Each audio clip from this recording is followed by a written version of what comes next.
I have created a host of online simulations for my students to experiment with and explore the dynamic systems of biology and ecology. So in this video, I'm going to focus on what I think is one of the most valuable systems thinking applications of using computer models, and that is behavior over time graphs. And a behavior over time graph is just graphing any variable, its behavior over time. And biological systems are dynamic systems. So those biological systems often are changing over time. And having students predict and compare the results of a simulation run with their prediction is a valuable way for students to start understanding what's happening in a given biological system. So let's get started. So to show you how I have students use behavior over time graphs, I'm going to use my cellular respiration model. And one thing I'll do is I will go over a concrete model of what's happening in glycolysis, pyruvate oxidation, citric acid cycle, and the electron transport chain, and give them another model like this chemical equation for cellular respiration, and then we'll look at the interface and have them use those other models to try to predict the behavior. So most of my simulations run certain behaviors like ATP over time.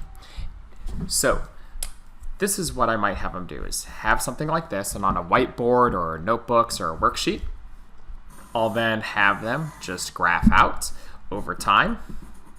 In this case, it's milliseconds. Let's start with oxygen. So how would you predict oxygen behaves over time? And so I'll have students make that prediction.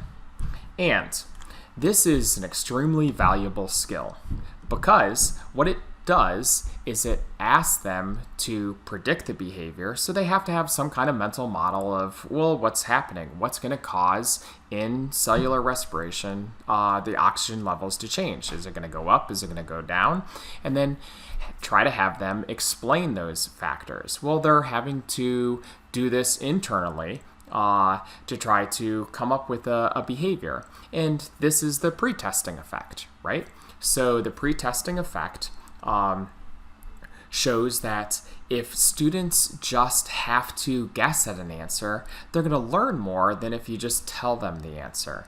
So it also allows them to confront their misconceptions head on, because by staking a claim graphically, they're graphing the dynamic behavior of the system before being shown any results. So they can interpret this model and say, all right, well, there's oxygen here, and oxygen is one of the reactants, or is going to be used. And I know oxygen is used for cellular respiration, so in this model, oxygen levels should go down, and that would be their predictions. And then I run the model. And in the model, they see that, well, it doesn't go down constantly like they're graphed, but it does go down at one point in time. What they're having to do is compare this computational model with what's happening in their model. And this does several valuable things. First, I get to see is their prediction coherent with their explanation? So does their graph line up with the logic of why they explain why that is? Secondly, it helps calibrate them towards the computational model before they start experimenting with the computational model. So here they see, well, the oxygen levels aren't going down steadily.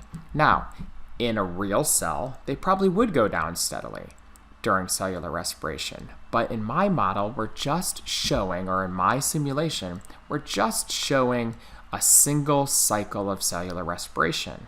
In cellular respiration, oxygen isn't used until the oxidative phosphorylation.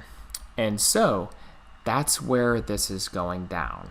And having them tease out those nuances of the dynamic model and help them calibrate their thinking towards the computational model by predicting these dynamic behaviors helps really move along towards understanding what's happening in a simulation. So at the start of a simulation, I'll have my students go over what is the system we're going to be investigating, and then have them predict several of these variables. I might have one group predict oxygen, another group predict ATP, another group predict carbon dioxide, and so forth. With those predictions, I do like them to explain why they think that's going to happen. So oxygen is used during cellular respiration. Then I run the simulation. And when I run the simulation, I have them regraph it, and then try to explain what is the difference between their original explanation and the results of the simulation. So oxygen is not used during all stages of cellular respiration, just during the electron transport chain. So now we're starting to pick apart their mental models and the results of the simulation. We are calibrating them towards the computational model before they start really experimenting with it. And we're doing that pre-testing effect, where we are quizzing them before we even get started to help engage their mental models into the system. And then I'll have them summarize the behavior of this system. So as you create behavior over time graphs with your students, then you start seeing a whole host of different types of dynamic behaviors. You can annotate those graphs by labeling like what's happening. This is a white-footed mouse simulation. This is carrying capacity, so students could label that.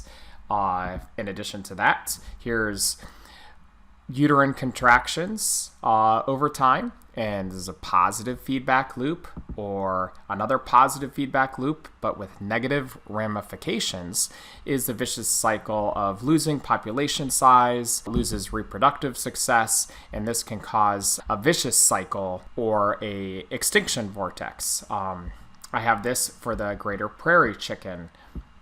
Also, different dynamics of negative feedback loop and regulation for the lac operon, or in the mouse, regulating the circadian rhythm. And so these behavior over time graphs provide a way for you to really generate discussion about what's happening, what's causing this behavior, and then by manipulating sliders, you can start generating counterfactuals, like what happens when I use more nitrogen in Lake Erie, or what happens when I use more phosphorus in Lake Erie? What happens when the temperature changes? And how is that going to affect the different food web dynamics? Also, you can show students by manipulating population size, the effects of genetic drift, and just how different factors affect natural selection. But these behavior over time graphs provide a great way to generate discussion about systems behaviors. And the general dynamic behaviors are, there's a whole sort of different dynamic behaviors that students can start recognizing and then draw analogies from one biological system or even economic system or social system with the different models that they're seeing. So, in this video, I wanted to show you that behavior over time graphs can generate discussion for quantitative behavior of a system. Also, you can engage learning by having students actually predict the outcome without actually knowing everything that they need to answer the questions. That's that pretest effect. Third, they can understand the boundary of the system. So what is this simulation actually testing? What is the boundary of the model? And they do that by, you can compare different timescales students might have in their mental models and then how they think the variables are going to respond. And that helps them calibrate towards the simulation that they're going to be using. Also, once you run the simulation, you can validate their predictions. So they made a prediction, then you can run the simulation and validate their predictions against the simulations results. So I hope you use behavior over time graphs, and I have a whole host on my website. Also, if you'd like to be a Patreon patron, you can subscribe. Thanks.